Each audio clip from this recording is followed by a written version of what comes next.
ایک گاؤں میں ایک خوبصورت عورت رہا کرتی تھی۔ اس کا شمار اس وقت کے امیر ترین لوگوں میں ہوا کرتا تھا۔ اس کو اپنی دولت پر اور اپنی خوبصورتی پر بہت زیادہ ناز ہوا کرتا تھا۔ وہ ہر روز چہل قدمی کے لیے پاس ہی موجود پارک میں جایا کرتی تھی۔ جس راستے سے وہ گزرا کرتی تھی اسی راستے سے ایک مدرسے کا طالب علم بھی گزرتا تھا۔ وہ ایک نہایت ہی شریف اور خوب رو نوجوان تھا۔ لوگ اس کی شرافت کی وجہ سے اسے بے حد پسند کیا کرتے تھے۔ ایک دن جب وہ اپنے مدرسے جانے کے لیے اس راستے سے گزر رہا تھا تو اس خاتون کی نظر اس پر پڑ گئی۔ وہ اسے دیکھتے ہی اس کی دیوانی ہو گئی اور اسے دل دے بیٹھی۔ جب بھی وہ نوجوان اس راستے سے گزرتا تو وہ بہت کوشش کرتی کہ وہ ایک نظر اسے دیکھ لے، مگر وہ نوجوان تھا کہ نیچے نظر جھکائے آرام سے گزر جاتا تھا۔ اس نے کئی دن اسی کوشش میں گزار دیے مگر اسے کچھ بھی حاصل نہ ہوا۔ اب وہ عورت کوئی ترکیب سوچنے لگی جس سے وہ اس کو اپنی طرف مائل کر سکے۔ آخرکار اس کے ذہن میں ایک ترکیب سوجھی۔ اس نے اپنی کام والی کے ہاتھ اس کے پاس پیغام بھیجا۔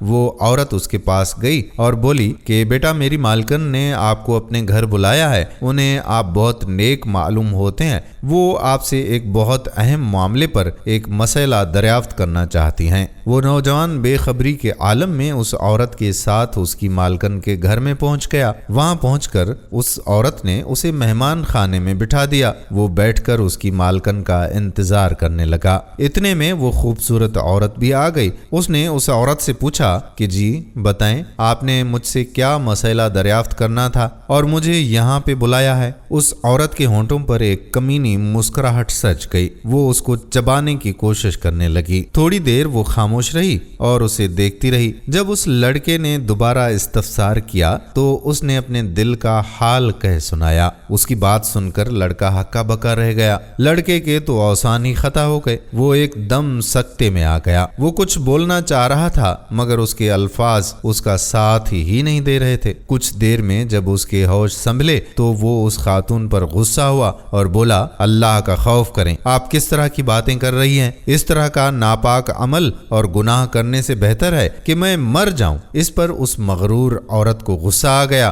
اور وہ غصے میں آگ بگولا ہو گئی۔ اس نے اسے کہا کہ اگر تم نے میری بات نہ مانی تو میں یہاں شور مچا کر سب کو اکٹھا کر لوں گی اور تجھے بدنام کر دوں گی۔ تمہیں میری بات ماننا ہوگی۔ تمہارے پاس میری بات ماننے کے سوا اور کوئی راستہ نہیں ہے۔ یہ سن کر نوجوان بہت پریشان ہو گیا کہ اب کیا کرے۔ وہ سوچ میں پڑ گیا کہ کیسے جان بچائی جائے۔ اس نے دل ہی دل میں اپنے اللہ پاک سے مدد مانگ لی۔ اچانک اس کے دل میں ایک خیال آیا۔ اس نے اس عورت سے کہا کہ اچھا ٹھیک ہے، لیکن میں پہلے باتھ روم جانا چاہتا ہوں۔ اس عورت نے اپنی خادمہ کو بلایا اور اس سے کہا کہ اسے باتھ روم کا راستہ دکھا دو۔ باتھ روم جا کر اس نے فارغ ہونے کے بعد گندگی کو اپنے اوپر مل لیا اور ایسی ہی حالت میں باہر آ گیا۔ یہ دیکھ کر اس امیر عورت کو بے حد غصہ آیا۔ وہ چلانے لگی اور اسے فوری طور پر اپنے گھر سے نکلنے کا حکم دیا۔ وہ لڑکا جلدی جلدی سے باہر آ گیا۔ باہر آ کر اس نے اللہ کا شکر ادا کیا اور پاس میں موجود نلکے سے نہا لیا اور اپنے کپڑے بھی اچھی طرح سے دھو لیے۔ اب وہ صاف ہو کر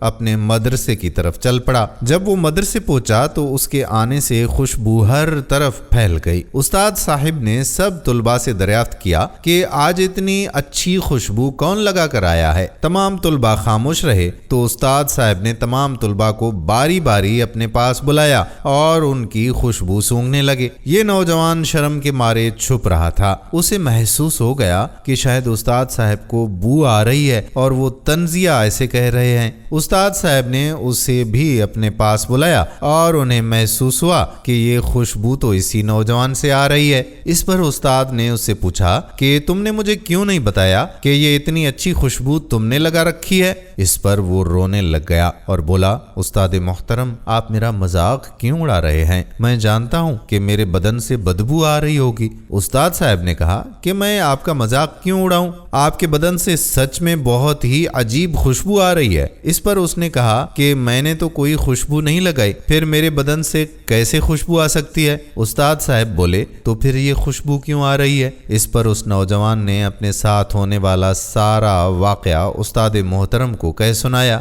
واقعہ سننے کے بعد استاد صاحب بولے کہ اچھا، مجھے سمجھ آ گئی ہے۔ اللہ کو یہ عمل اتنا پسند آ گیا ہے کہ اللہ تعالیٰ نے تمہارے اس کرتے کرتے میں اس بدبو کو خوشبودار خوشبو سے بدل دیا ہے۔ اس کے بعد اس نوجوان کے اس کرتے سے ہمیشہ خوشبو آنے لگی۔ ناظرین، اسی طرح سے اللہ تبارک و تعالی اپنے نیک بندوں کو عام بندوں سے الگ کر دیتا ہے۔ ان کے اعمال کے سبب اللہ پاک انہیں ایسا مقام عطا کرتا ہے۔ اللہ تعالی ہم سب کو بے حیائی کے کاموں سے بچائے اور سیدھے راستے پر چلنے کی کامل توفیق عطا فرمائے، آمین یا رب العالمین۔ ہم امید کرتے ہیں کہ ہماری آج کی یہ ویڈیو بھی آپ کو ضرور پسند آئی ہوگی۔ اگر ویڈیو پسند آئی ہے تو پلیز اپنے دوستوں کے ساتھ شیئر کیجیے گا۔ اگر آپ نے ابھی تک ہمارا یہ پیج اچھی سچی باتیں فالو نہیں کیا تو پیج کو آج ہی فالو کر دیں، تاکہ یہاں پر جتنی بھی ویڈیوز اپلوڈ ہوا کرتی ہیں تو وہ آپ تک پہنچ سکیں۔ اب آنے والی ویڈیو تک آپ کا اپنا میزبان قادر بخش کلہوڑو آپ سے اجازت چاہتا ہے۔